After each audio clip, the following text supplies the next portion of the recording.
Мен урматтуу өкмөттүн өкүлүнө кайрылат элем. Вице-премьер-министр Жеңиш Разаков бүгүндөн калбай элден кечирим сурашы керек. Анткени ал кече комитетте чек ара боюнча биздин чек арага жардам бергиле, тактап бергиле деп чыккан элди кимдир бирөөлөр каржылаган, алар акчага чыккандар деп атады. Бул элди мазактоо.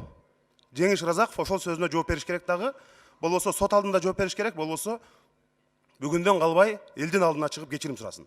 Факты жок. Ошолчо Баткенден, чек арадан, Айыл ападан келип бул жерде өкмөткө жакшынакай талабын коюп, радикалдуу сөздөрдү эмес, элдин талабын, карапайым элдин талабын айтып атса, акчага чогулгандар деп атады. Бул абдан чоң ката. Бүгүндөн калбай Разаков сөзсүз түрдө же кызматын тапшырыш керек, ошол сөзү үчүн. Бул деген мазактоо да, кыш жылдеде ушул жерде эл чек арадан кыйналып келип митингге чыгып атса, ал акчага келгендер деп атса. Экинчиден ошол жактагы жанагы эки камакта жаткан баланы дагы күч органдары тезинен бошотуш керек. Аларга массалык башаламандык уюштуруу деп кине коюп атыптыр. Бул дагы туура эмес. Тескерисинче элди мындай коздуп атат. Ал жактагы айыл башчылар бул жакка келип сүйлөп койсо, аларды куугунтуктап атат. Биз таптакыр күрөшө турган, чече турган маселелер эмес.